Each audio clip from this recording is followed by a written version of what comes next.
Hi friends, இன்றைக்கி எபிசோடில் போட்டார் பாரு ஒரு டீலு நம்ம காவேரி கிட்ட விஜய். எனக்கு எப்போ கல்யாணம் ஆகுதோ அப்போ தான் உனக்கும் ஒரு பையனை பிடிச்சி அந்த பையன்கிட்ட நீ கமிட் ஆகணும், அப்போ தான் நீ கல்யாணம் பண்ணிக்கணும், இல்லைன்னா என் கெதி என்ன ஆகும்னு சொல்லிட்டு கேட்குறாரு. அதை கேட்ட காவேரிக்கு அதிர்ச்சி. அப்புறம் அந்த பையன்கிட்ட நம்ம விஜய் பேச போகிறாரு, அந்த பொண்ணுக்கிட்ட காவேரி பேச போகிறா. நம்ம காவேரி வந்து சொல்ல தேவையில்ல, விஜயை பற்றி நல்லா பெருமையாக தான் பேசுவாள் அந்த பொண்ணுக்கிட்ட. ஆனால் நம்ம விஜய் அந்த பையனை குழப்பறாரு பாருங்க.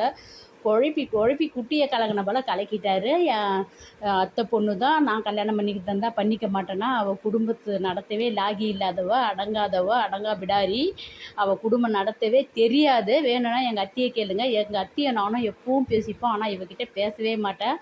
பாவம், நீங்கள் உங்கள் வாழ்க்கையை நினச்சா எனக்கு பாவமாக இருக்குது. அவளை கல்யாணம் பண்ணிக்கணும், அதெல்லாம் பார்த்தா தெரியலையேன்னு மாப்பிள்ளை பையன் சொன்னதும், அவள் கல்யாணம் பண்ணிக்கின்னு உன்னை வச்சு செய்யலான்னு நினச்சிக்கிறான்னு சொன்னதும், அந்த வச்சு செய்யலான்னு சொல்கிற இடத்துல எங்கள் விஜயோட ஆக்ஷன் செமையாக இருந்தது. இந்த பையனும் குழம்புறான், நம்ம சாரதாமாவும் பேசுகிறாங்க. இவங்க தான் வந்து பொண்ணோட வாழ்க்கையை பற்றி கூட யோசிக்கலாம், ஆனால் மரும பிள்ளைக்காக கஷ்டப்படுற ஒரு மாமியார் உண்மையிலேயே சூப்பரு. நான் பெற்ற பொண்ணாக இருந்தனாலும் ஊராமுட்டு பையனோட வாழ்க்கை கெடக்கூடாது, அதனால என் பொண்ணை கல்யாணம் பண்ணிக்கினா உன் வாழ்க்கை வேஸ்ட் ஆகிடும்பா, அதுக்காக தான் சொல்கிறேன்னு சொல்கிறாங்க பாரு அந்த இடத்துல. உண்மையிலேயே நல்லா இருந்தது. ஏன்னா மாமியார் எல்லாருமே வந்து நம்ம விஜய்க்கு சப்போர்ட்டு. ஆனால் காவேரி வந்து எப்போ வந்து உங்களுக்கு கல்யாணம் ஆகும் அப்போ நான் கல்யாணம் பண்ணிப்பேன்னு சொல்லிட்டு நம்ம விஜய்கிட்ட கேட்கும்போது, விஜய் வந்து இதுதான் டீலு, அப்படி தான் நீ கல்யாணம் பண்ணிக்கணும், இல்லைன்னா என் வாழ்க்கை என்ன ஆகும், நீ பாட்டுன்னு கல்யாணம் பண்ணின்னு போயிட்டான்னு சொல்லிட்டு பேசுகிறாரு.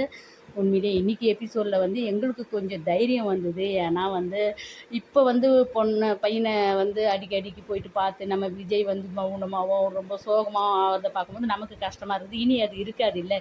ஏன்னா விஜய் வந்து எந்த பொண்ணையும் பிடிக்கலன்னு சொல்ல போகிறாரு. அதனால வந்து காவேரிக்கும் அது தடைப்படும். அடுத்தது எபிசோடில் பார்க்கலாம். Bye by.